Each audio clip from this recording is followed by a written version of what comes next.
l'invité principal en quelque sorte. Est-ce là une manière de vous présidentialiser, j'allais dire, après un été plutôt silencieux et des sondages pas vraiment favorables pour l'instant? Il s'agit de partir à la rencontre des Français, de les écouter et de discuter avec eux du chemin que le pays doit prendre.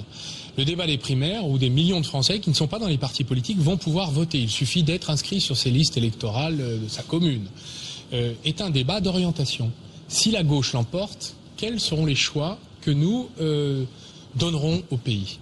Et ce choix, chacun dispose du droit de participer. C'est un droit nouveau, qui n'existe d'ailleurs que dans très peu de pays, la Grèce, l'Italie, les États-Unis d'Amérique et maintenant la France. Des sondages qui, je vous le disais, ne vous sont pas vraiment favorables, même si des sondages restent des sondages, c'est tout de même un indicateur. Qu'est-ce qui vous différencie fondamentalement de vos adversaires socialistes? Vous avez dit que Martine Aubry, François Hollande, c'est un peu la même chose, c'est une candidature identique. Quelle est votre différence? Je défends une candidature de solutions nouvelles, qui tourne la page d'un ordre ancien, dans un monde qui est en train de s'écrouler sous nos yeux et qu'il faut rebâtir avec les millions de Français qui en ont le désir. Donc ce sont des idées nouvelles, plus audacieuses, le capitalisme coopératif, la 6e République, la démondialisation et beaucoup d'autres propositions que je fais. Je vais donc à la rencontre des Français et je leur dis, n'écoutez pas les sondages, écoutez votre conscience. Qu'est-ce que vous voulez pour la France ? La démondialisation, justement, vous faites campagne sur le sujet depuis le début et en cette période de tempête boursière, vous prenez des mesures assez radicales, des mesures très concrètes. On va les découvrir en images et puis on en parle juste après. Le commentaire est signé Olivier Sibyl, Jean-Marc Nouknouk. Depuis des mois, il ne cesse de le répéter. S'il était élu président de la République, sa première décision serait de faire voter une loi d'urgence pour interdire la spéculation, démanteler les agences de notation, mettre sous tutelle les banques et taxer leurs profits pour combler les déficits publics. Il faut, pour que ça fonctionne, que tous les pays acceptent de mettre en place cette taxe. Parce que sinon, on comprend bien que la zone qui sera la seule à la mettre en place, les capitaux iront ailleurs et elle sera pénalisée. Mais Arnaud Montebourg met surtout en avant un concept nouveau, la démondialisation. Son principe, lutter contre les délocalisations, la concurrence des pays à bas coût comme la Chine, en augmentant les barrières douanières. Un nouveau protectionnisme, mais à l'échelle européenne. Ça veut dire qu'il faudra que les consommateurs acceptent de payer plus cher. Au Parti socialiste, en tout cas, ce positionnement détonne. Alors, faut-il y voir un calcul politique? En tout cas, c'est plutôt habile que de marquer ces différences face aux autres candidats à la primaire en proposant une idée. Puisque, au moins sur le diagnostic quant aux dérives de la mondialisation, il va être partagé par pas mal d'électeurs de gauche et même au-delà.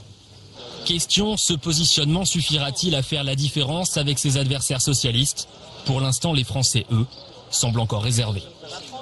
Voilà, il y a beaucoup de choses là-dedans, beaucoup de mesures. On va peut-être pas forcément rentrer dans le détail, mais quand on voit tout ça, Arnaud Montebourg, on a le sentiment que finalement vous êtes plus proche de Jean-Luc Mélenchon que de Manuel Valls. Mais écoutez, je crois que c'est d'abord le désir de reprendre le contrôle de l'économie. Aujourd'hui, ce sont les marchés qui sont en train d'ouvrir un bras de fer avec le pouvoir politique pour faire payer aux gens qui n'ont aucune responsabilité dans la crise, les classes moyennes, les classes populaires, le prix et l'addition de la crise. Donc cette bataille, il faut la gagner. Les marchés aujourd'hui décident de ce que devrait être notre politique. Il n'est plus acceptable aujourd'hui que les gens qui n'ont que leur travail pour vivre soient en quelque sorte les supplétifs d'intérêts qui sont des intérêts financiers. Donc je propose en effet ce que Roosevelt avait proposé dans les années 30 après la crise de 29, ce que M. Obama a commencé à faire et ce que les Européens ont refusé jusqu'à présent de faire. Ils refusent de toucher au marché. Il est temps maintenant de prendre des mesures de fermeté, de sécurité. Très simplement et sans langue de bois, Arnaud Montebourg, est-ce que vous pensez qu'on peut, nous, Français, échapper à la rigueur, échapper à une hausse des impôts? Je pense que ceux qui ont profité de la crise par des baisses d'impôts et des cadeaux fiscaux ne pourront plus échapper à des hausses d'impôts. Ça, c'est bien certain. Ils sont d'ailleurs, j'allais dire, une petite minorité qui a profité des années du sarkozysme. Monsieur Sarkozy, d'ailleurs, si je regarde les chiffres, est le recordman mondial catégorie poids lourd de la dette.